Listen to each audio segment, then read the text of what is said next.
Abra ahí su Biblia en Gálatas capítulo 2.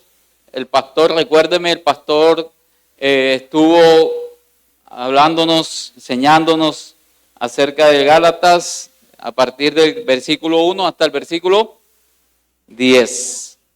Y en esta mañana nosotros vamos a compartir 4 versículos, del versículo 11, 12, 13 y 14. Es la asignación que se nos ha dado, entonces vamos a compartir acerca de estos 4 versículos que están en el segundo capítulo de la carta a los Gálatas, capítulo 2, versículos del 11 al 14. Dice la palabra de Dios y la leemos de pie, por favor. Gracias por ponerse de pie cada uno de nosotros. Me acuerdo que en una de las predicaciones encontré ahí un texto muy maravilloso que decía que cuando el pueblo, Oseas, el profeta, Oseas, el sacerdote, estaba leyendo la palabra, todo el pueblo estaba de pie leyendo la palabra de Dios, y eso es reverencia al Señor. Y vamos a orar, y dice la palabra de Dios, y la leemos en el nombre del Padre, del Hijo, del Espíritu Santo, y bajo la guía de su Espíritu. Pero cuando Pedro vino a Antioquía, le resistí cara a cara, porque era de condenar. Pues antes que viniesen algunos de parte de Jacob, comían con los gentiles, pero después que vinieron se retiraba y se apartaba, porque tenía miedo de los de la circuncisión. Y en su simulación participaban también los otros judíos, de tal manera que aún Bernabé fue también arrastrado por la hipocresía de ellos. Pero cuando vi que no andaban rectamente conforme a la verdad del evangelio, dije a Pedro delante de todos: si tú, siendo judío, vives como los gentiles y no como judío, ¿por qué obligas a los gentiles a judaizar? Y dejamos hasta ahí. Dios bendiga su palabra. Pueden sentarse. Gracias, mis hermanos. En estos días yo estaba en mi labor, mi trabajo secular, y le dije a uno de mis hermanos que fuera allá porque había una señora que va a realizar un trabajo de banistería, y cuando llegó mi hermano, yo hago parte y mi labor es la seguridad. Le realicé todos los protocolos de seguridad que se realizan y llamé a la señora, lo anuncié y todas estas cosas, y un compañero mío me dice: ¿por qué haces eso si es tu hermano? Déjalo entrar. No, yo le dije: no, nosotros somos profesionales en la seguridad, en la vigilancia. Y como profesionales en la vigilancia tenemos que velar para que nuestras responsabilidades que nos han dado, que son los bienes y las personas que están ahí, que es la responsabilidad que tenemos, proteger esto, nosotros lo debemos hacer, porque somos hombres de seguridad, de vigilancia, y debemos hacer esto. Aunque sea mi hermano, aunque sea mi familia, aunque uno de ustedes vaya allá a hacer alguna cosa o cualquier cosa, vaya a visitar algo, yo tengo esa responsabilidad de cumplir con mi deber de vigilancia. Entonces, hoy vamos a ver algo parecido a esto. Quería contarles esto porque es lo mismo que se le encomendó al apóstol Pablo. A Pablo se le encomendó un trabajo, una misión. A Pablo se le encomendó de cuidar, de vigilar, de pastorear a la iglesia de Cristo en todas las naciones. Entonces, es la misma cosa. Eso como introducción. Vamos a darle gracias a Dios y le decimos: gracias, Señor, porque hoy nos vas a hablar a través de tu palabra. Gracias porque tú eres el que nos guías y nos permites, Dios de los cielos, el poder compartir tu palabra y enseñar tu palabra. Ayúdanos, Señor. Somos imperfectos, pero tú eres perfecto, Señor. Gracias por usar nuestra vida, nuestros labios, nuestro ser para poder enseñar lo que tú nos has dado, Señor. En el nombre de Jesús te damos gracias. Amén. Entonces, mis hermanos, a Pablo se le encomendó y el pastor nos hablaba acerca de esto en el domingo pasado. A Pablo se le dio la responsabilidad de proteger la unidad de la iglesia. A Pablo se le dio la responsabilidad de cuidar, de proteger de la iglesia en todas las naciones, de cumplir esa promesa que Dios le dio a Abraham allá hacía muchos años atrás, que le dijo a Abraham, Dios le dijo a Abraham, en ti serán benditas todas las naciones de la tierra. Y Pablo es responsable o fue responsable de esto. Pablo fue apedreado, Pablo fue condenado, fue puesto preso, estuvo a punto de morir, estuvo decepcionado por muchas cosas tal vez, pero aún así Pablo nunca se echó para atrás, aunque estuvo al borde de la muerte.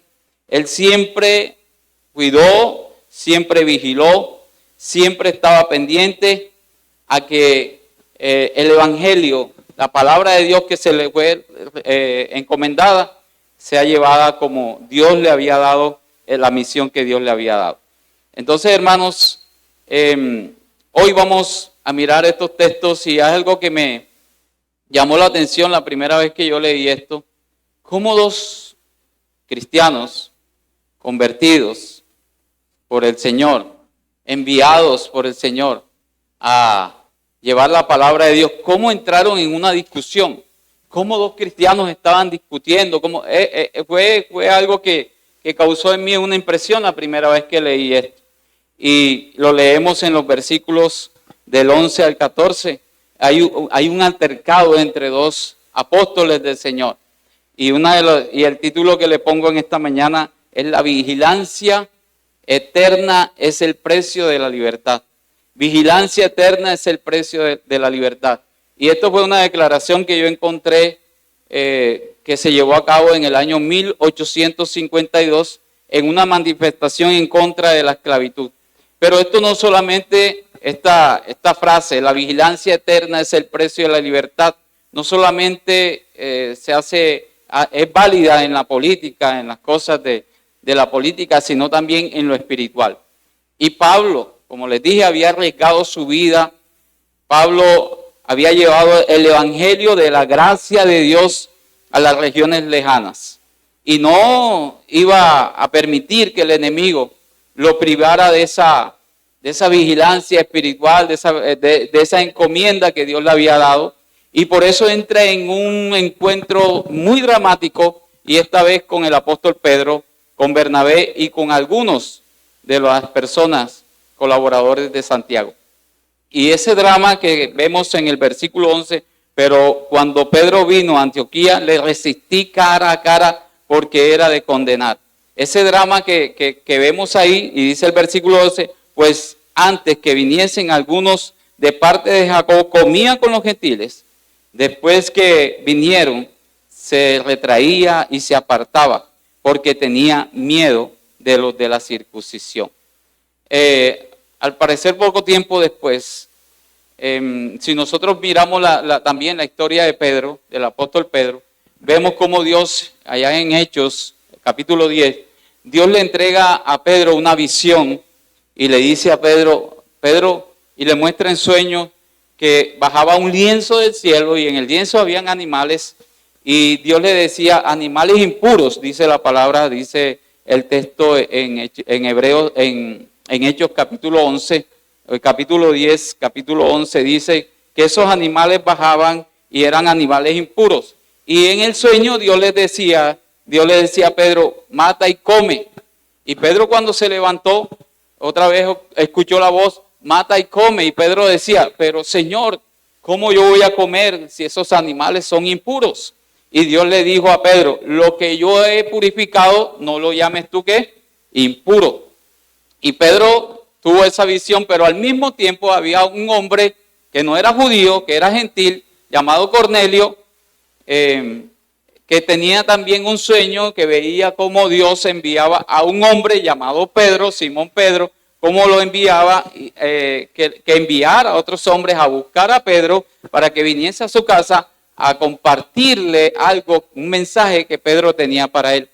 Y Cornelio envió a otras personas hacia donde estaba Pedro y encontraron a Pedro. Dice que lo encontraron en su casa y lo llevaron hacia la casa de Cornelio. Cornelio era un centurión romano, no era judío. Y Pedro entendió que esa visión que Dios le había dado era para que él compartiera el evangelio, la gracia de Dios a la casa de Cornelio. Y Pedro atendió, obedeció la voz de Dios y él comenzó a predicarle, Pedro, a todos los que estaban en la casa de Cornelio. Y dice que el Espíritu Santo vino sobre ellos y ellos creyeron en el evangelio y fueron todos bautizados. Todos los de la casa de Cornelio fueron bautizados. Ellos no eran judíos, eran gentiles, porque inicialmente ellos llevaban solamente el evangelio a los judíos, pero en esa ocasión Dios abrió los cielos, abrió su palabra para otras naciones. Y comenzó Pedro a extrañarse de lo que Dios había hecho, pero Pedro obedeció lo que Dios le había dicho. Y todos los que estaban en la casa, que no eran judíos, que eran gentiles, fueron convertidos, fueron bautizados y creyeron en Jesucristo como su Señor y su Salvador. Y entonces los demás apóstoles o los demás judíos que habían sido convertidos al cristianismo, llamaron a Pedro a una reunión. Dice en el capítulo 11 de Hebreos, que comenzaron a preguntarle a Pedro que por qué comía junto con los gentiles, porque eso no le era permitido, que por qué estaba con ellos. Pero Pedro comenzó a participarle y comenzó a decirle todo lo que Dios estaba haciendo, no solamente en los judíos, sino que todo lo que Dios estaba haciendo también en los gentiles. Y en esa reunión que tuvieron, todos los apóstoles y todos los que estaban con ellos, judíos que se habían convertido al cristianismo, entendieron bien lo que el Espíritu Santo de Dios estaba haciendo y que el evangelio no solamente era exclusivo para los judíos, sino que el evangelio también era para los gentiles. Y ellos lo entendieron muy bien. Y Pedro posteriormente, dice lo que leímos hoy, viaja Pedro con otros judíos, con otros, dice la palabra de Dios en Hebreos, en Hechos 15, que también estaban otros judíos, estaban unos colaboradores de Santiago y estaba Bernabé, fueron hacia la región de Antioquía y compartían el evangelio. Pero cuando Pedro vio que ellos llegaron, Pedro se apartó de los gentiles, ya no comía con los gentiles y comenzó a cambiar y comenzó a apartarse de los gentiles, como dice. Y esa situación, aquel apóstol que había viajado, aquel apóstol que había sufrido, aquel apóstol llamado Pablo, que se había convertido muchos años atrás, que había sido enviado por Dios a los gentiles, viendo esa situación de Pedro, se consternó mucho. ¿Cómo lo podemos decir? Hubo un sentimiento de rabia hacia lo que estaba sucediendo con Pedro. Había un problema. Y es que ellos estaban diciendo que para ser salvos, ellos, los gentiles, debían de abrazar primero el ser judío. Primero se tenían que circuncidar. Todos los judíos, como lo explicó el pastor, todos los que nacían se circuncidaban.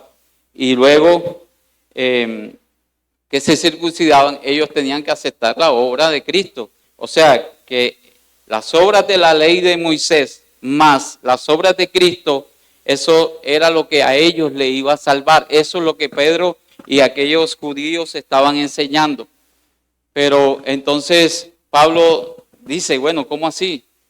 Si solamente la salvación viene por Cristo, y es lo que nosotros hemos leído en el capítulo 1 y en lo que va del capítulo 2, que la salvación solo es por Cristo, que por la obra que Cristo hizo en la cruz, y ese es el Evangelio. Y eso es por lo que Pablo se altera demasiado.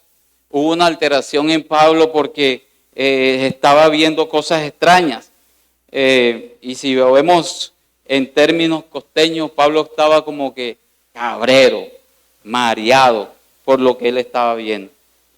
Y él llama a Pedro. Y hay una discusión entre ellos, entre Pablo y Pedro. Y dice que Pablo le resistió cara a cara porque era de condenar lo que él estaba diciendo o enseñando o haciendo, que se estaba apartando de los gentiles. Entonces, hermanos, la razón por la que el pueblo, por la que Pablo está alterado en términos, es porque él sabe que Dios derramó su amor a través de Cristo Jesús en la cruz para la salvación de todos los pueblos. Y él mismo, ese mismo amor que bendice y que bendijo al pueblo gentil, ese mismo amor que bendice y que salva, es ese mismo amor que reprende y confronta. Y por eso Pablo, que estaba lleno de ese amor, confronta a Pedro. Lo que impulsa a Pablo a entrar en un conflicto con Pedro es el amor de Cristo. Es el amor que Cristo derramó por ellos. El amor a la iglesia. El amor a los cristianos que estaban siendo mal enseñados. Que estaban siendo tal vez los cristianos que estaban en Gálatas, que se les estaba enseñando otra cosa que ya Pablo le había enseñado por mucho tiempo. Y dice, y vamos a leer nuevamente el versículo 12, dice, pues antes que viniesen algunos de parte de Jacob, comía con los gentiles. Esa era la actitud de Pedro antes que viniesen los judíos, los cristianos judíos. Pero después que vinieron, se retraía y se apartaba porque tenía miedo de lo que los demás pudieran pensar. Entonces, Pablo estaba defendiendo la doctrina. Y así como Pedro en una ocasión defendió la doctrina en una reunión de la iglesia, y una cosa es ponerla en práctica en la vida diaria y otra cosa es defenderla dentro de los hermanos. Pedro la defendió en una ocasión, defendió la doctrina, defendió el por qué él había ido a la casa de Cornelio a comer con ellos, pero también a llevar el evangelio, y por qué él había compartido el evangelio con los gentiles, pero ahora estaba en otra tónica diferente. Entonces, hermanos, una cosa es defender en una reunión con los demás cristianos la doctrina, y otra cosa es defenderla en la vida diaria. La libertad de Pedro fue amenazada por su temor, y por eso dice el texto, él tenía miedo de la circuncisión. Y durante su visita Pedro a la iglesia en Antioquía, llegaron unos colaboradores de Santiago, unos colaboradores del Señor, judíos, y Pablo sugiere que oficiales de la iglesia de Jerusalén, sin duda pertenecían al partido o pertenecían a los de la circuncisión, a los que decían que los gentiles tenían que circuncidarse aun a pesar de que habían creído en Cristo Jesús. Entonces, pero ahora cuando llegan estos miembros, Pedro perdió su valor. Pedro pierde y tiene temor de los que estos hombres, de estos hombres que habían visitado a esta iglesia en Galacia. Ahora, ¿cómo se explica ese temor? Es sencillo. Pedro era una persona impulsiva. Acuérdense que Pedro era aquel mismo que Jesús le dijo que caminara sobre las aguas y caminó sobre las aguas. Pero cuando quitó su mirada de Jesús, comenzó ¿a qué? A hundirse. Pedro era aquel mismo que dijo en la reunión allá en el aposento alto que él daría su vida por Cristo Jesús. Pero cuando se vio en peligro, ¿qué hizo Pedro? Negó a Jesús. Negó a Jesús. Entonces, ese era Pedro. Aunque Pedro en el Antiguo Testamento en los evangelios lo vemos débil, pero en Hechos lo vemos más fuerte. Pero aún él no era perfecto. Y Pedro comenzó a tener ese altercado con Pablo. Pedro no estaba, hay dos tragedias en la caída de Pedro. Primero, le convirtió en un hipócrita. Ese temor convirtió a Pedro en un hipócrita. Pues ese es el significado de lo que dice que él se apartó de ellos, tenía miedo, y el significado de la palabra que aparece en el versículo 14 que dice simulaba, simulación, tenía miedo, se convirtió en un hipócrita, y el motivo de la acción de Pedro fue el miedo.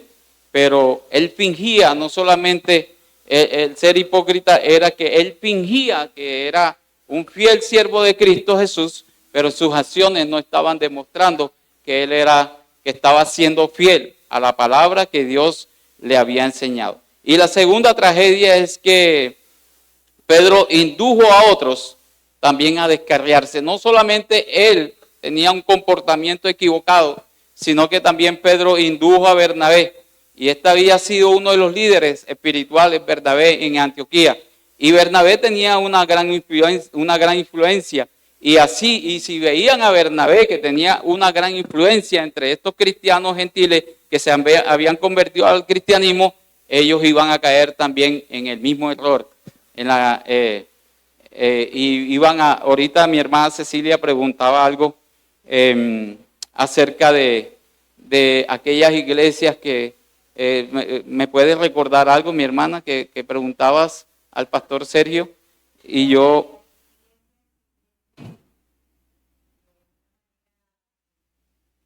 Exponencial.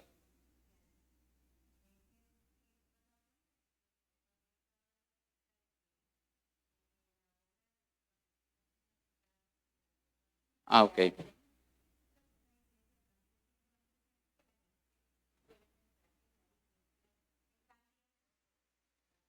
Ok, entonces ahorita vamos a hablar, quería recordar eso porque se me vino a la mente algo que yo había escrito aquí y vamos a hablar acerca de eso, de la pregunta que tú hiciste.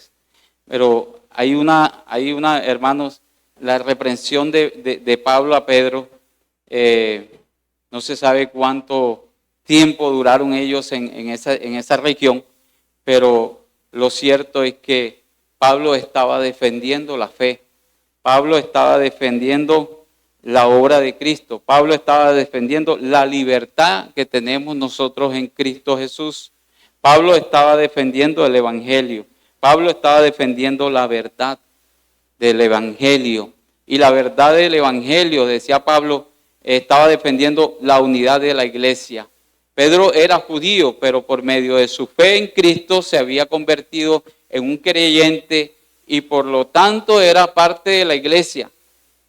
Y en la iglesia del Señor no hay distinción de raza, no hay distinción de color, no hay distinción de nada. El mismo Señor se lo enseñó a Pedro, pero en esta ocasión Pedro, que era judío, estaba actuando de una mal manera delante de los demás cristianos. Estaba queriendo judaizar a los cristianos que no eran judíos. O sea, le estaba diciendo, bueno, ustedes tienen que además de aceptar a Cristo, ustedes tienen que aceptar las obras de la ley, pero más las obras de Cristo. Y en realidad el Evangelio más otra cosa no es Evangelio. Cuando usted le predican el Evangelio y usted está viendo que también le están enseñando otra cosa o le están diciendo tienes que hacer esto, tienes que hacer lo otro, tienes que hacer las obras, tienes que orar, nosotros tenemos que hacerlo. Tienes que orar, tienes que venir a la iglesia, tienes que hacer, todo eso son buenas obras. Pero esas buenas obras no nos salvan. Tienes que ayunar, tienes que vestirte de esta manera, tienes que, hacer tantas cosas que vemos en el día de hoy. Y esa es la razón por la que Pablo está alterado, está bravo. Porque Pablo sabe que el amor bendice Y ese mismo amor que bendice y agradece es el mismo amor que reprende y confronta. Lo que impulsa a Pablo es entrar en un conflicto con Pedro, es el amor de Cristo, le decía. Y el amor a la iglesia del Señor, hermanos. Entonces Dios da a sus hijos y nos da libertad, nos dio una libertad en Cristo Jesús. Nos salvó, nos rescató, entregó su vida en la cruz y nos hizo libres para que nosotros podamos ser ahora libres de no hacer, libres del pecado y libres de Satanás. Somos libres. El Cristo nos ha hecho libres. Libres de no hacer lo malo. Antes no éramos libres de no pecar. Ahora sí somos libres. Ahora podemos decir que tenemos el poder de Dios en nosotros y que ese poder de Dios que está en nosotros, que Dios nos los ha dado a través de su Espíritu, nos ayuda, nos fortalece para que nosotros vivamos apartados del pecado. Somos libres para no pecar. No somos libres para hacer lo que nosotros queramos hacer y lo que nos dé la gana, sino que somos libres para no pecar. Entonces, mis hermanos, Dios dio a su Hijo para darnos esa libertad. Dio lo más valioso que tenía del cielo, o que había del cielo, para nosotros, y lo ofreció por lo más vil y por lo más vergonzoso de los hombres, que son nuestros pecados. Dios, lo más valioso, lo entregó a su Hijo Jesucristo.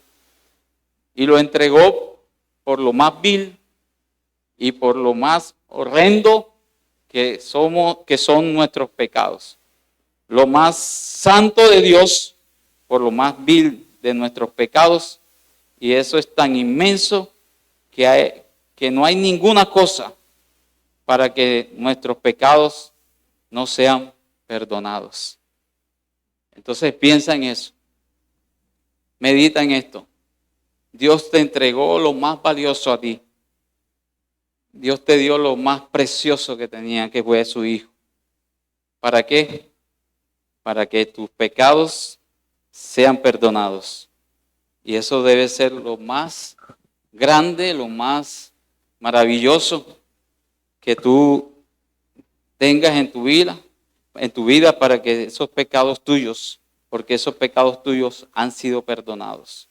Entonces los Gálatas escucharon las enseñanzas de Pablo, pero después, en un corto tiempo, ellos se estaban desviando de la verdad del Evangelio. Y la verdad del Evangelio, como lo dice la Escritura, es que Cristo murió, es que Cristo resucitó para darnos libertad. Libertad del pecado, para que ya no vivamos en el pecado, sino que seamos libres del pecado.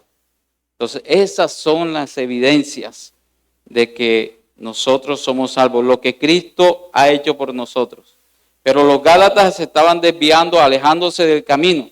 Se estaban dando evidencias que no eran salvos. Y por eso Pablo les escribe. Y por eso Pablo comienza a defender la fe. Y aún a pesar de eso, que era el apóstol Pedro que estaba con él comienza a discutir con él. Porque él está defendiendo la unidad de la iglesia. Cuando en una iglesia hay personas que se les ha enseñado el Evangelio, que se les ha enseñado lo que significa ser, que es el Evangelio, lo que significa que es ser un cristiano. Pero cuando nosotros vemos cosas extrañas, aun a pesar que son nuestros hermanos, nosotros debemos de reprenderlos. Porque ese mismo amor que recibieron ellos, ese mismo amor que bendice y ese mismo amor que agradece, ese es el mismo amor que reprende y ese es el mismo amor que confronta. Por eso debemos confrontar a las personas cuando se están apartando del Evangelio, hermanos. Y una de las cosas que también estaba protegiendo Pablo era la justificación por la fe. Cuando él entra en un conflicto con Pedro es porque él está defendiendo la justificación por la fe. Y él decía, la justificación viene de la fe, solo por fe. ¿Y qué es la justificación? Si yo le pregunto a ustedes, a la persona más nueva aquí, a la persona más humilde en esta iglesia, ¿qué es la justificación? ¿Será que ustedes saben qué es justificación, mis hermanos? ¿Qué es la justificación? Y este es un término que no solo debe saber el pastor.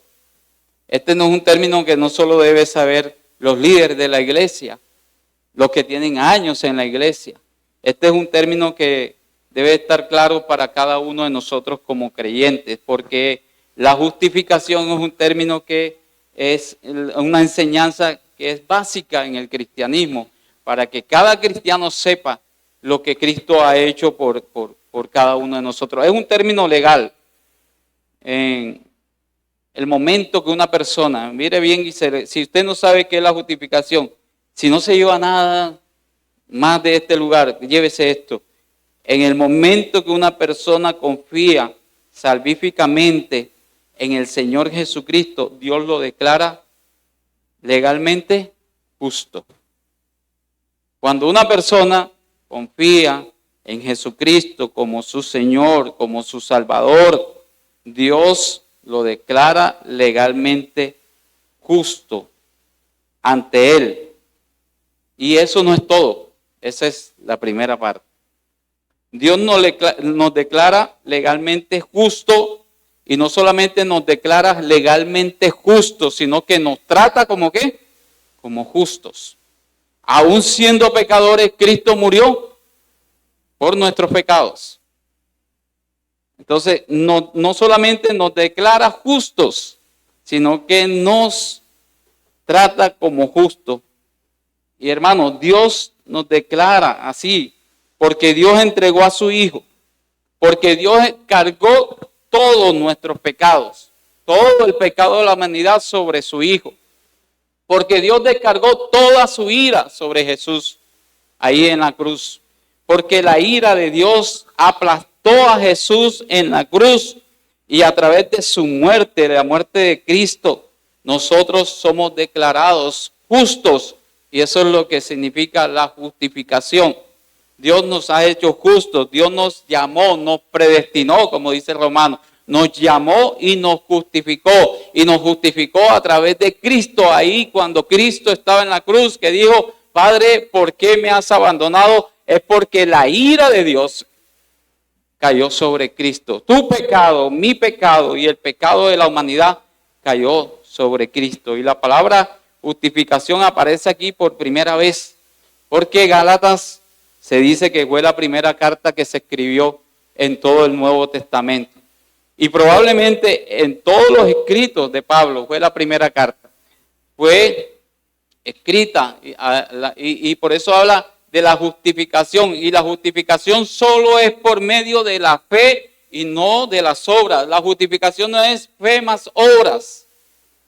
Dice la palabra de Dios que nosotros somos justificados por fe y no por obras, para que nadie se gloríe, se jacte. No son por las obras. Las obras Dios las preparó de antemano para que nosotros, que somos sus hijos, que hemos sido justificados por Él, vivamos en esas obras. Por eso venimos a este lugar, por eso nos gozamos aquí, por eso cantamos aquí, por eso compartimos el Evangelio a otras personas, por eso oramos, por eso ayunamos, por eso hacemos lo que hacemos, porque ya Dios preparó las obras de antemano.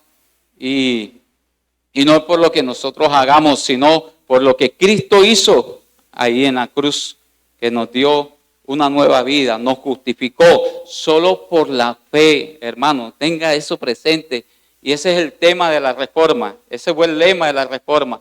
Por eso Martín Lutero, cuando decía solo por fe, no por obras, para que nadie, eso lo dice Pablo en Efesios, pero Martín Lutero, eso vino a su mente, a su corazón, y esa fue su lucha, su batalla en contra de la religiosidad que se estaba viviendo en esos tiempos, cuando Martín Lutero se levantó y escribió 95 tesis, y solamente por la fe, solo Cristo nos salva. ¿Cuántos creen eso? ¿Y cómo se justifica el hombre con Dios? Es una pregunta que se hace allá en Job, imagínense, el libro de Job. Hay una pregunta que se dice, ¿cómo se justifica el hombre ante Dios? Es una pregunta vital. Hártela en esta mañana. ¿Cómo me justifico yo ante Dios? Algunas personas dirán, yendo a la iglesia, o pensábamos eso, yendo a la iglesia, haciendo una oración, dando comida a los pobres, haciendo buenas obras. ¿Cuántos han escuchado? Me gané el cielo por lo que hice, porque hicieron una buena obra. No, el cielo no nos lo ganamos por las buenas obras. Las buenas obras, dice Pablo, que son como trapos ¿de qué? De inmundicia. Imagínense. No nos salvan. El único que nos salva es la fe que nosotros depositamos en Jesucristo como nuestro Señor y Salvador. Es importante que entendamos esta doctrina, la doctrina de la justificación, la enseñanza. Porque nosotros, como dice Job, como preguntó Job, ¿y cómo se justificará el hombre con Dios? Y Job más adelante dice, Señor, de oídas sabía que, pero ahora mis ojos tuvo un encuentro real con el Señor. Y solamente así. Ahora, la fe es un don de Dios. Es un don de Dios. Y esa es una pregunta que nos debemos hacer cada uno de nosotros, ya que la respuesta va a determinar consecuencias eternas. Si tu respuesta es, no, yo me salvo solamente yendo a la iglesia y haciendo eso tiene consecuencias eternas. Pero la palabra de Dios dice, también en Habacuc 2:4 dice, el justo por la fe vivirá. Es la respuesta de Dios. Y fue esa verdad la que libró a Martín Lutero y la que libró del miedo, lo libró del miedo de los religiosos de aquella época. Aún dio su vida, por eso Martín Lutero, así como Pablo dio su vida para defender esta verdad.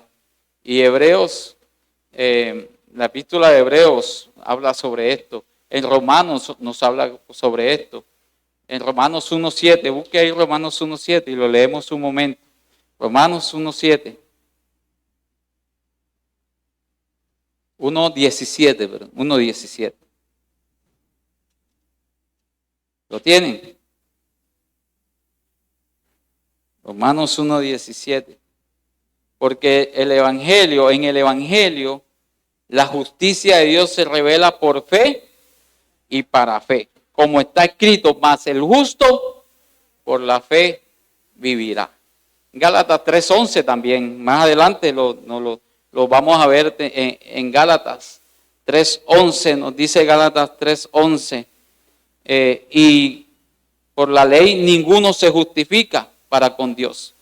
Es evidente porque el justo por la fe vivirá. En Hebreos también nos habla de esto. Hebreos nos habla de las obras de la ley, pero la epístola de los Romanos explica el significado del justo. Y Romanos nos habla sobre eso, el significado de lo que es ser una persona justa. En Gálatas explica la palabra vivirá, porque Gálatas es más práctico, un libro más práctico. Y en Hebreos, como dice, nos habla acerca de la justificación. Es un acto por medio del cual Dios declara justo al pecador que cree en Cristo. Y cada palabra de esta definición es importante. La justificación es un acto, no es un proceso. Entiendan bien, es un acto de Dios, puntual de Dios. Dios te justifica a través de Jesucristo, a través de lo que Cristo hizo en la cruz, cuando tú crees en Cristo como tu Señor y tu Salvador. Eso no es un proceso, lo que es un proceso es la santificación. Después que viene la justificación, viene un proceso en tu vida de santificación, donde tú ahí sí trabajas y obras y haces todo lo que haces para vivir una vida agradable delante de Dios, de acuerdo a lo que la palabra de Dios y a las enseñanzas y a la doctrina que Dios nos enseña en su palabra. Entonces, la justificación es por fe, es una transacción instantánea, es una transacción inmediata cuando el Señor te declara justo. Es entre Dios y el pecador que cree en Cristo. Si la justificación fuera un medio a través de las obras, entonces sería un proceso gradual, pero no es gradual, es algo inmediato, mi hermano. Entonces, porque Dios cargó su gracia, la gracia de Dios la cargó en Cristo Jesús para perdonar nuestros pecados. Y la justicia de Cristo nos ha sido atribuida a cada uno de nosotros. Corintios 5:21 dice, vamos a leer Corintios 5:21 y dice la palabra de Dios. Busque 2 Corintios 5:21.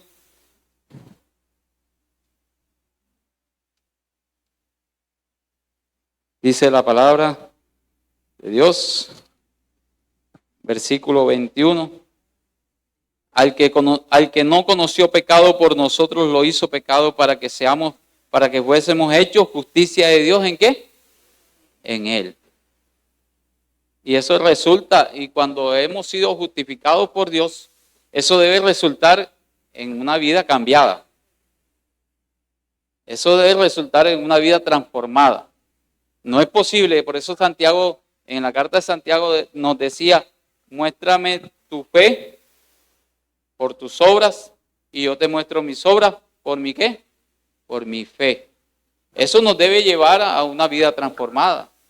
La justificación, cuando Dios nos justifica y nos declara justos, nos lleva a un proceso que sí es un proceso, que es la santificación, que es una vida transformada, es una vida cambiada. Y como le dije, ese es el tema de Santiago. Y antes de que el pecador confíe en Cristo, es culpable ante Dios.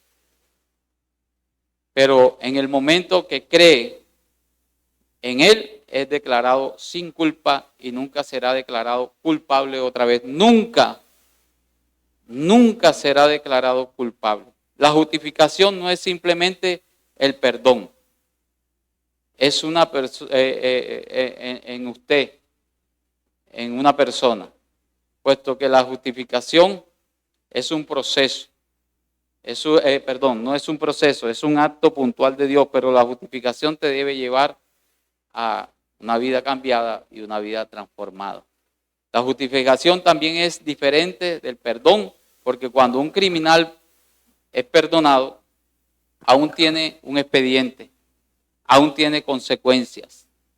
Aunque es perdonado, cuando el pecador es justificado por la fe, sus pecados pasados nunca más serán recordados. Y Dios nunca más pondrá sus pecados en su cuenta.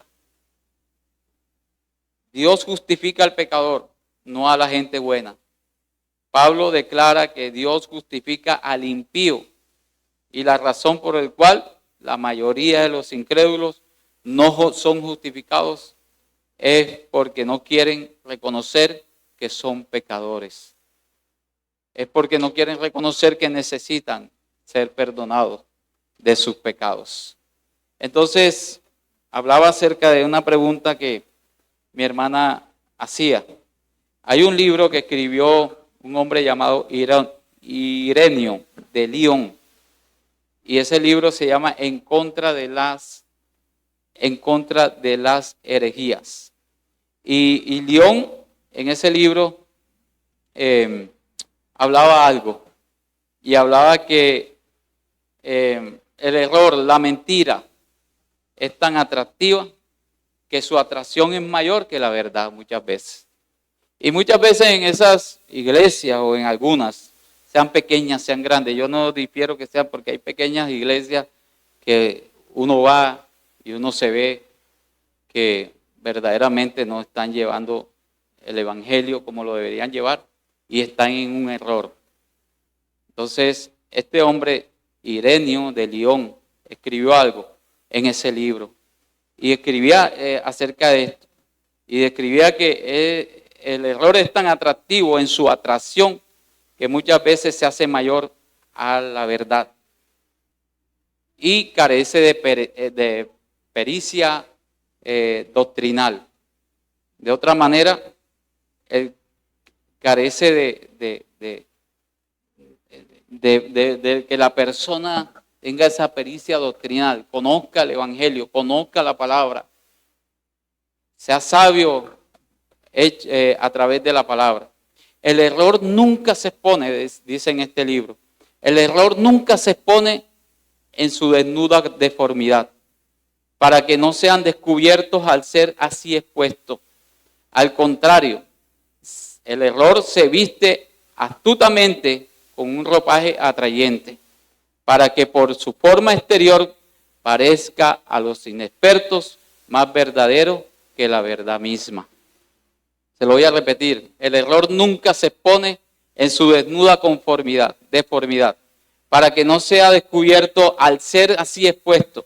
Al contrario, el error se viste astutamente con un ropaje atrayente, para que por su forma exterior parezca a los inexpertos, o sea, a los que le falta pericia doctrinal, parezca a esos más verdadero que la verdad misma.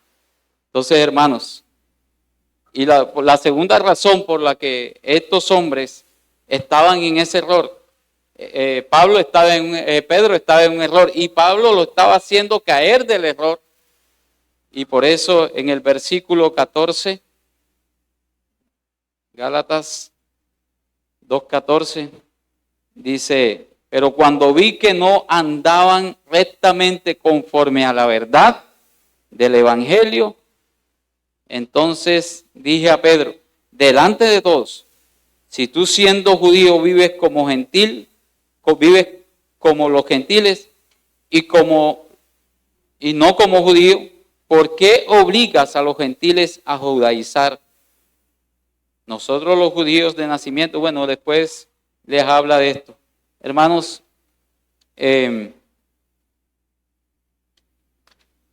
es lo que escribe este hombre Himeo, y una de las razones es esta, el error se viste para no ser descubierto. Y una de las cosas que estaba haciendo Pedro estaba en un error junto con, aún Bernabé cayó en este error, fue atraído por este error. Bernabé, que había sido el compañero de Pablo, Bernabé que había sido enviado a llevar a Pablo en un viaje misionero, a enseñarle a Pablo, Bernabé también cae en este error. Y esa es la hipocresía. Y no solamente ellos, sino muchos falsos maestros que estaban introducidos ahí. Y esto es lo que Pablo al final estaba defendiendo. Y por esta razón Pablo discute con Pedro. Y otra razón es porque Satanás conoce nuestra naturaleza humana. Satanás conoce nuestra naturaleza caída. Entonces, cuando Satanás trae la mentira, apela a nuestras emociones, apela a nuestros sentimientos y apela a nuestro egocentrismo. Así, si usted se va allá al Edén, se da cuenta que cuando Satanás tienta a Eva, apeló a todas estas cosas, a las emociones, a los sentimientos, al egocentrismo. Sus mentiras se acomodan a nuestras aspiraciones.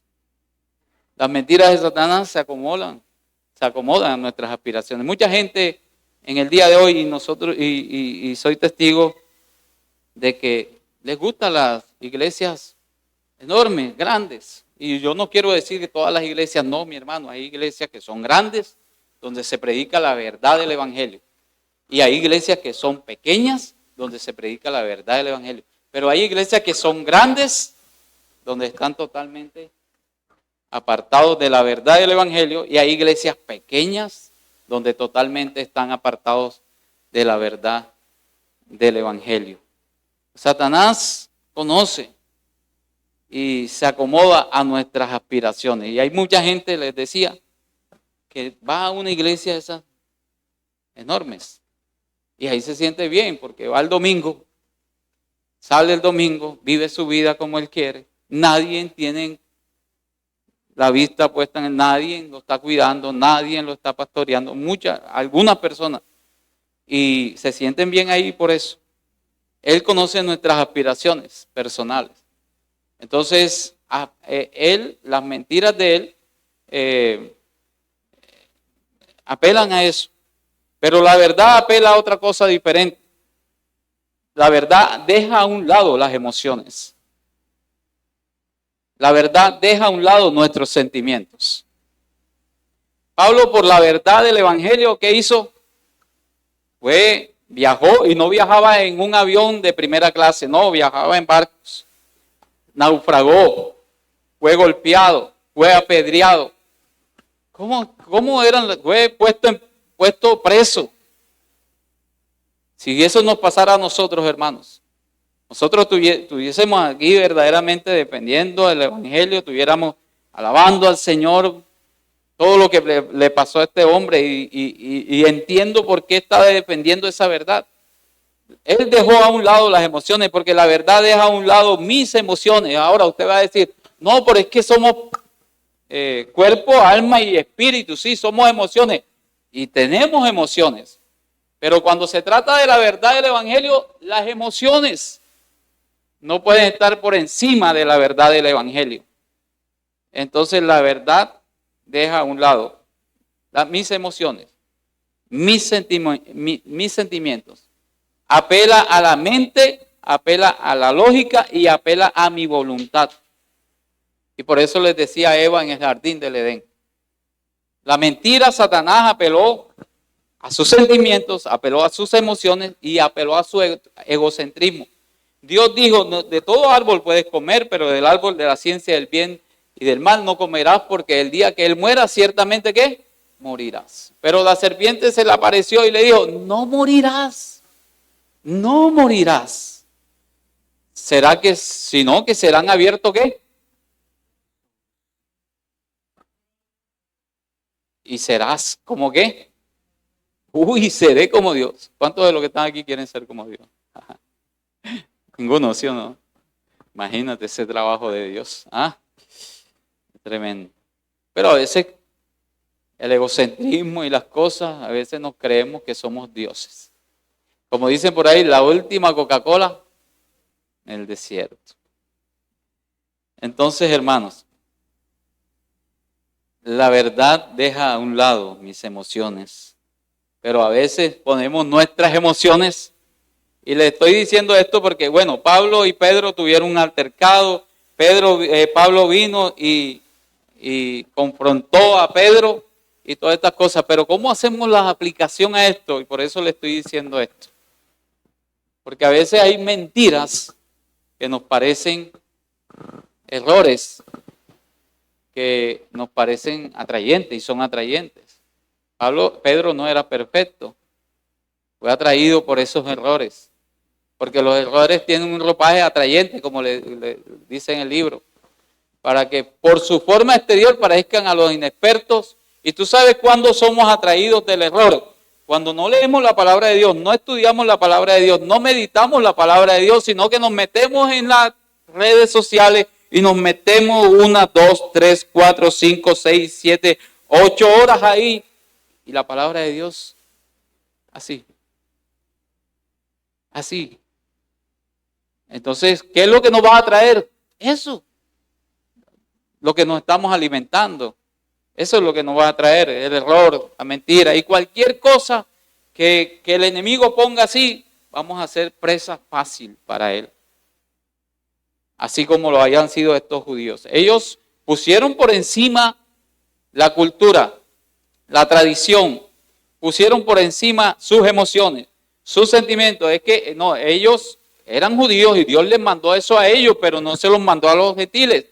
Entonces ellos querían obligar a los gentiles a que los gentiles hagan lo mismo que hacían ellos, que se circuncidaran para poder ser salvos. Y esto era un error tremendo. Esto no ayudaba a la unidad de la iglesia. ¿Qué tal si ellos hubieran triunfado en todo lo que pensaban hacer? Nosotros en el día de hoy, ¿cómo estuviéramos? ¿Qué tal si Pablo no triunfa? ¿Qué tal si Pablo no confronta a Pedro? nosotros no conociéramos en el día de hoy estas palabras de Pablo, porque Pablo hubiera sido arrastrado a la mentira, pero Pablo se paró firme. Dejó a un lado sus emociones, sus sentimientos, su familiaridad, su hermandad y comenzó a confrontar a este hombre Pedro. Comenzó a apelar a su mente, a lo que Dios le había enseñado, a lo que le habían enseñado estos mismos apóstoles, a su lógica y a su voluntad. Te puedo dar un consejo que tengo aquí. Razona las consecuencias. Razona las consecuencias. Piensa antes de cuando escuchemos una palabra, un mensaje, cualquier cosa, pensemos, vayamos a nuestra mente, pensemos. Razonemos la consecuencia de lo que, de las cosas. Razonemos las consecuencias. Usa tu lógica y mueve tu voluntad. Piensa lo que Dios te dice en su palabra. Razona las consecuencias que tiene el obedecer la palabra de Dios. Y también usa la lógica, porque debemos usar la lógica. Y muévete a la voluntad. Como le decía, Satanás le dijo a Eva, vas a ser como Dios. La verdad de Dios se centra en Dios. Eso se centra la verdad de Dios en Dios. Y esa verdad de Dios que se centra en Dios con beneficios a la criatura. ¿Y cuántas criaturas de Dios hay en este lugar? Eso quiere decir que cuando la verdad de Dios que se centra en Dios y tú te centras en esa verdad de Dios, va a traer beneficios a ti. La mentira se centra en ti, en el yo. Primero yo, segundo yo, tercero yo. Y eso es lo que estaba pasando con estos hombres judíos, hombres de Dios, pero se estaban centrando en una enseñanza hacia otras personas que Dios no les había dado a ellos. Se la había dado, a Pedro le mostró, el primero que fue a los gentiles fue Pedro. Y debemos dar gracias a Dios por ese pasaje que tenemos ahí, por lo que hizo Pedro, que fue a la casa de Cornelio, porque ahí comenzó Dios a mostrarle la visión a los judíos, que la bendición, la salvación no solamente era para ellos, sino que la salvación era para todos, porque ellos se creían exclusivamente dueños de la salvación.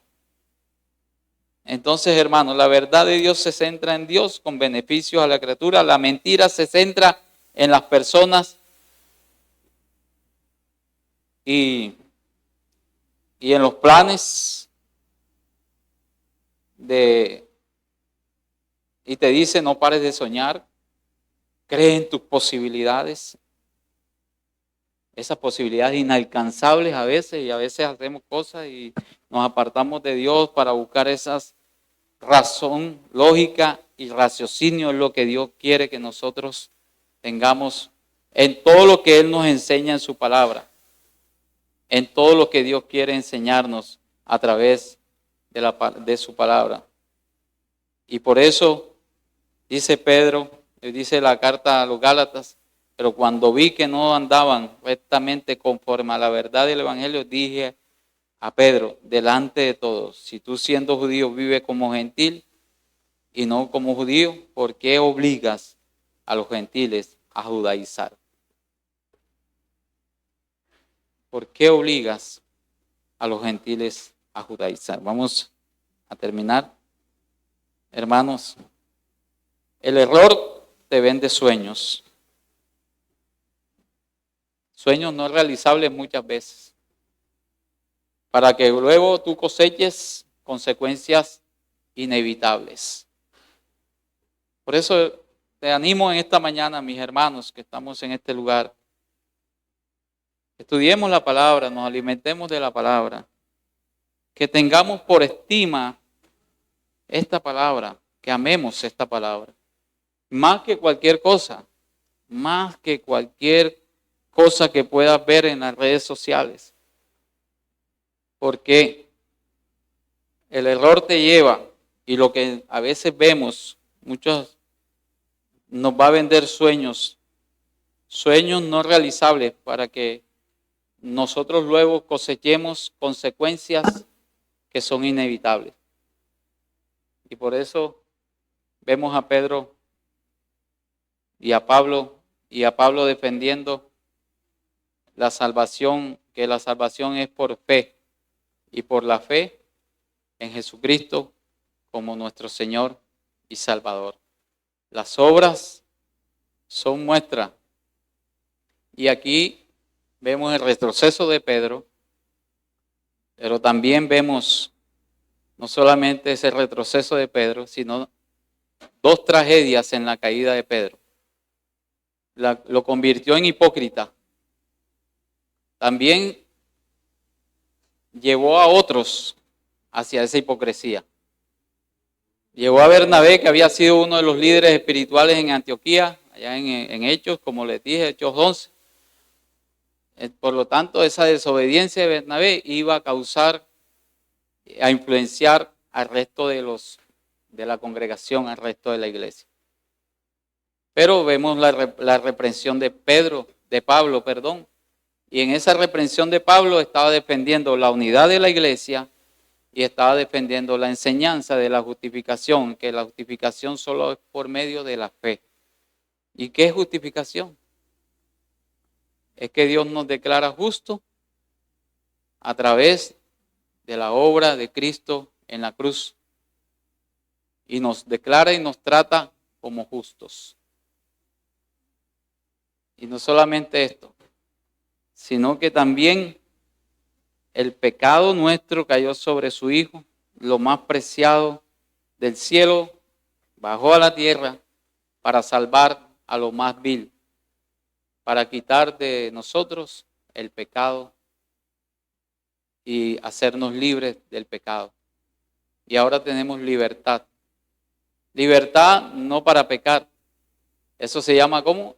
Cuando alguien dice, no, yo soy libre porque Cristo me hizo libre, pero sigue pecando y fabricando pecado, eso se llama libertinaje. Pero por otro lado del libertinaje está el legalismo. Tienes que para ser cristiano, tienes que recibir al Señor, sí, pero a eso le tienes que sumar esto y esto y esto y esto.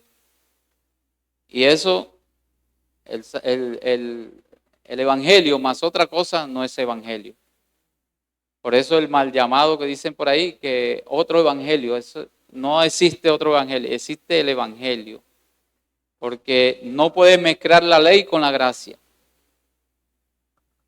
No puedes mezclar la ley con la gracia de Dios. Hermanos, una pregunta que te quiero hacer para terminar. ¿Me estoy regocijando en el hecho de que soy justificado por la fe en Cristo?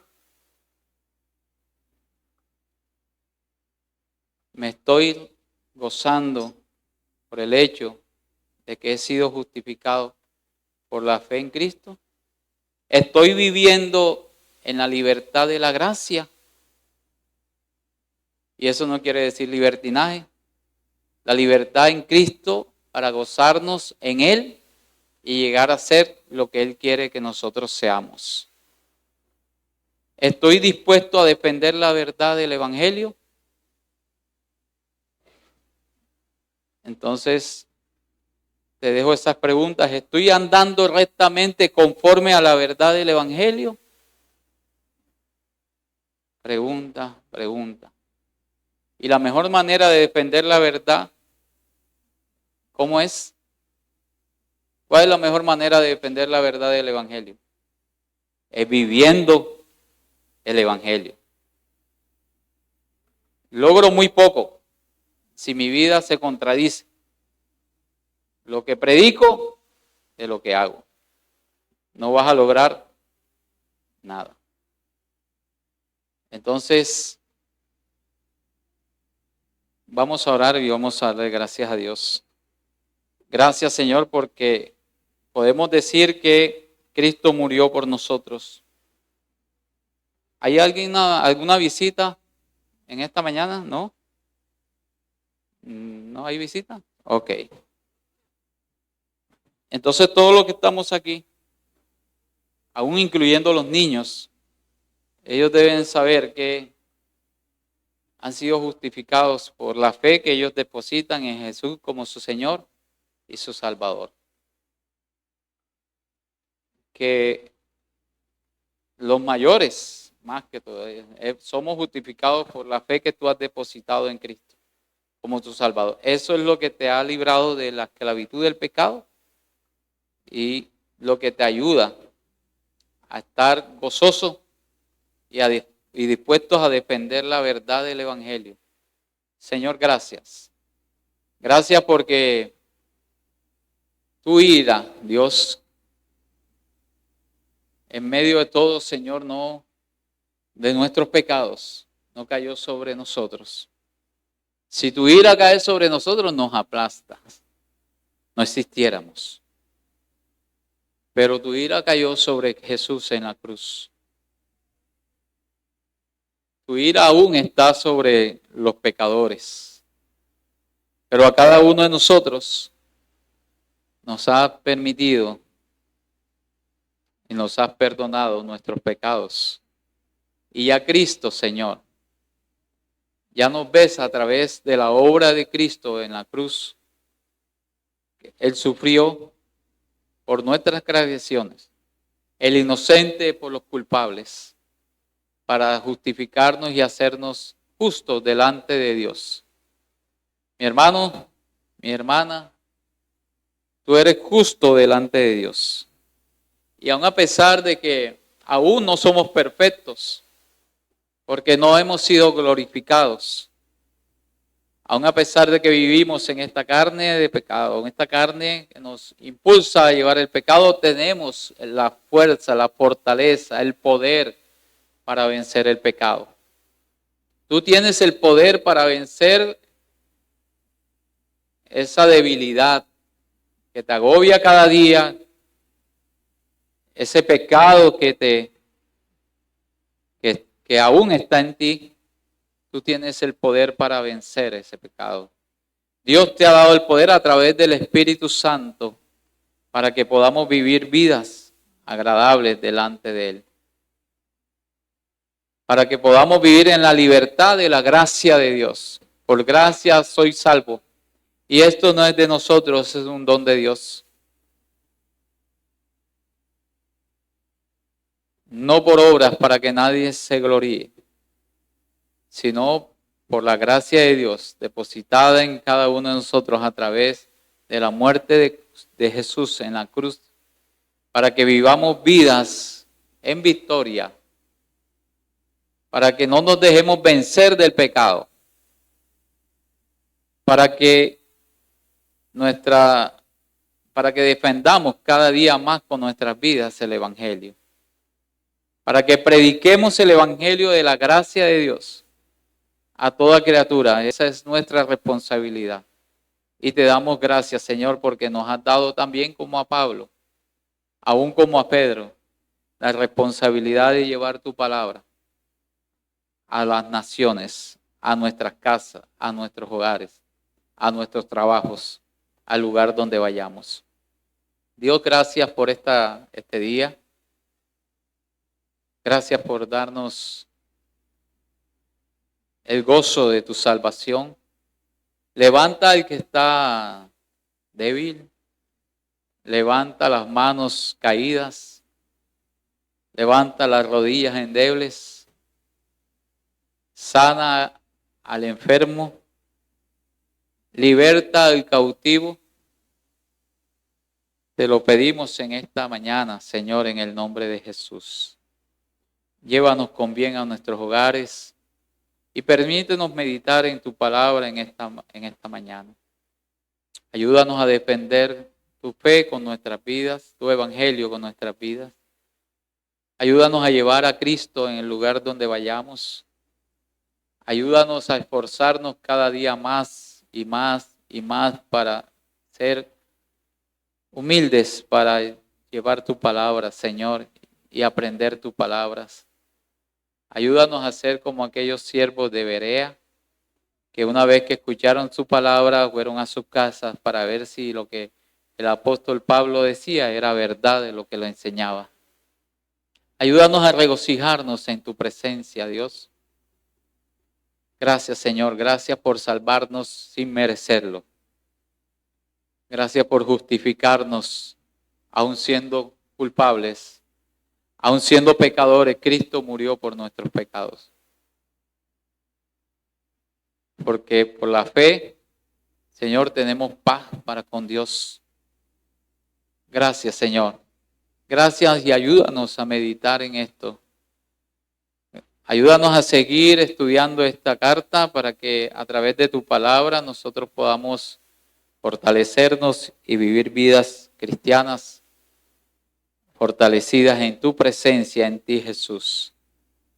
A vencer los obstáculos que se nos puedan presentar por el poder de tu palabra, por tu presencia en nuestras vidas. Señor, bendice esta semana, Dios. Bendice a cada hogar que está aquí representado. Señor, ayúdanos, te decimos en esta mañana. Ayúdanos verdaderamente, Señor, porque sin ti no podemos. Sin tu presencia en nuestras vidas se nos hace difícil, imposible. Apártanos del error. Apártanos de cualquier error doctrinal, porque tal vez no caigamos en esto lo que enseñamos hoy, pero tal vez podamos caer en otras cosas. Ayúdanos a reconocer el error, aunque se vista de gala, bendito Señor. Y solamente lo podemos hacer cuando nosotros, Dios de los cielos, nos aferramos a tu palabra. Nos alimentamos con tu palabra, nos llenamos con tu palabra y tu espíritu se llena. Y tu espíritu llena nuestras vidas con, bendito Dios, con su fruto, con el fruto del espíritu. Señor, bendice los hogares, Señor, de mis hermanos, su economía, sus finanzas. Señor, si están pasando por momentos difíciles en algunas áreas de la vida, en las relaciones, en la salud, en la relación aún contigo, Señor, fortalécenos y ayúdanos a edificar nuestras vidas cristianas sobre la roca que es Cristo Jesús. Cada día que seamos una iglesia sana, una iglesia, Señor, que lleve tu palabra, una iglesia, bendito Dios, fortalecida en ti, una iglesia, bendito Dios, de poder, que presentemos y representemos el poder de tu Espíritu Santo como iglesia en el lugar donde vayamos. Gracias, Señor, te damos en esta mañana por cada persona que permitió que nosotros pudiéramos sentarnos en esas sillas, permitió que nosotros tuviésemos, Señor, todo listo, arreglado, limpio. Gracias por cada uno de los servidores. Gracias, Señor, por mis hermanos de la alabanza, Señor, que prepararon con esmero y dedicación estas alabanzas para gozarnos juntos y para alabarte y exaltar tu nombre, bendito Dios. Gracias, Señor, te damos porque aquellos que no estuvieron acá adelante, que no vimos, también pudieron servirte en esta mañana, y por cada hermano que pudo haber llegado, que se esforzó en esta mañana para estar en este lugar. Te pido, Señor, que ahora, Señor, traiga recompensa, aunque lo hacemos no para la recompensa, Señor, pero tú bendices, dice tu palabra, tú bendices al que te sirve, Señor. Tú bendices a cada uno de mis hermanos que están aquí. Por eso te pido que si aquí hay alguna persona que está enferma, traigas y obres milagros de sanidad en este momento, en este lugar. Alguna persona que esté oprimida, estresada, cansada, que traiga cargas. Permite que esa persona, ese hermano, esa hermana pueda depositar sus cargas a ti y pueda permitir que tú obres en su vida, Señor. Permítele, Señor, ser libre, Señor, de toda opresión, de todo lo que pueda estar influenciando su vida, Señor, y llévate todo lo que pueda estar afectando nuestras vidas emocionales, físicas y espirituales. Contrarresta, Señor, de lo que resta de esta semana. Toda obra del enemigo, bendito Dios, no tiene poder ni autoridad en el nombre de Jesús sobre nuestras casas, sobre nuestras familias, sobre nuestros hogares. Obra con poder y glorifícate cada día en nuestras vidas. Gracias te damos en esta mañana, en el nombre de Jesús. Amén. Bendiciones, hermanos. Salude a su hermano que está al lado. Dios les bendiga, ya saben. Les recuerdo el ayuno el día sábado. Les recuerdo las oraciones que tenemos de 5 a 6 de la mañana, de lunes a viernes. Les recuerdo también la actividad que vamos a hacer en junio, julio, creo que es. Vaya apartando el dinero para el Family Day. Les recuerdo esto, vamos a estar pasando. Abra los grupos de WhatsApp, que ahí se les da la información.